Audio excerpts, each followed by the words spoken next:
Setiap hari kita pasti melihat berita, baik di televisi, media sosial, maupun berita online. Mulai dari berita bencana, pendidikan, hingga peristiwa di sekitar kita. Tapi sebenarnya apa sih yang dimaksud dengan teks berita? Kenapa berita harus ditulis dengan cara tertentu dan tidak boleh sembarangan? Di video ini kita akan membahas teks berita secara lengkap, mulai dari pengertian, tujuan, ciri-ciri, struktur, kaidah kebahasaan, sampai contoh berita yang akan kita bahas bersama. Yuk kita mulai.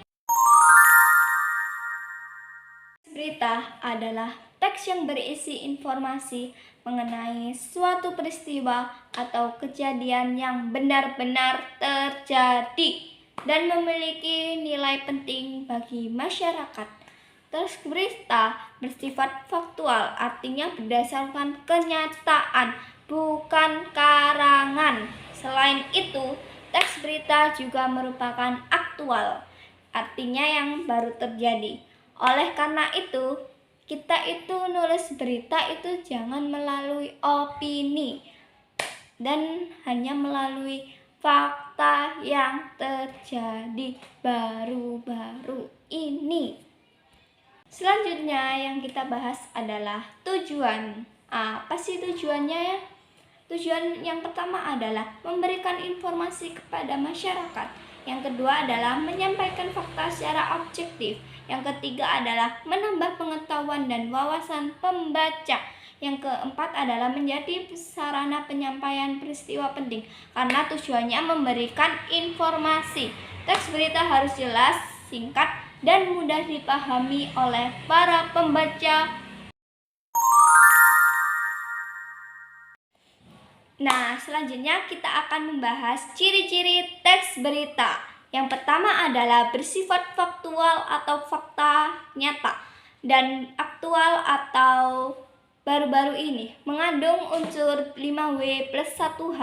Yang ketiga adalah disampaikan secara objektif. Yang keempat adalah menggunakan bahasa baku dan lugas. Yang kelima adalah tidak mengandung opini penulis. Jika sebuah teks berisi opini atau perasaan pribadi, maka teks tersebut bukan teks berita, melainkan teks lainnya.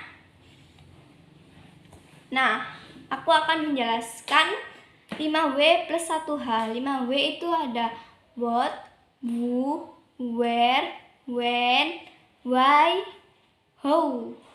What itu apa, who itu siapa, where itu di mana, when itu kapan, why itu mengapa, who itu bagaimana. Yang kita bahas adalah struktur. Struktur teks berita terdiri dari 3 bagian utama.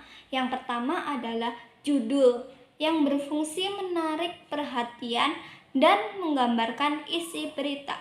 Yang kedua adalah teras berita, yaitu bagian awal yang memuat inti berita dan unsur penting dari peristiwa. Yang ketiga adalah isi berita yang berisi penjelasan lebih rinci mengenai peristiwa, kronologi, serta keterangan dari narasumber. Nah, struktur ini bisa membantu para pembaca memahami berita dengan cepat.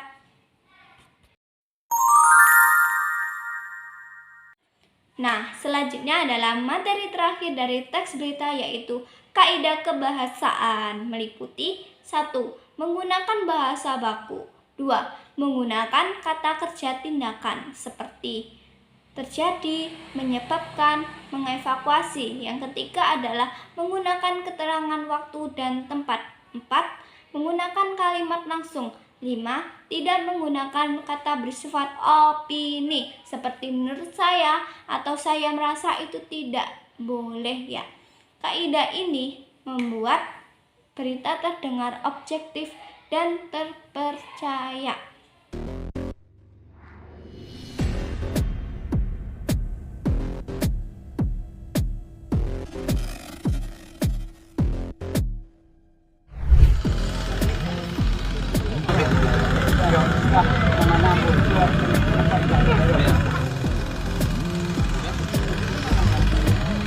Tolong.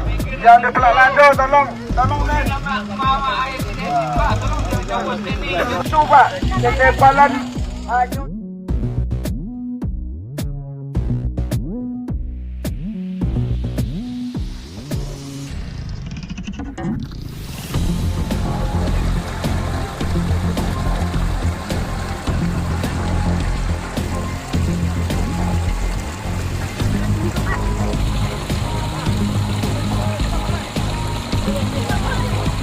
Di mana di hasilnya ada ditemukan beberapa yang tidak layak, yang tidak normal harusnya. Misalnya E. coli itu di air yang layak langsung minum itu 0, kita menemukan 11. Kemudian ada kuman total coliformnya ada 234 yang harusnya juga 0. Nah, sehingga rekomendasinya memang air sinkhole ini tidak bisa atau tidak layak diminum langsung, tapi harus dimasak dulu.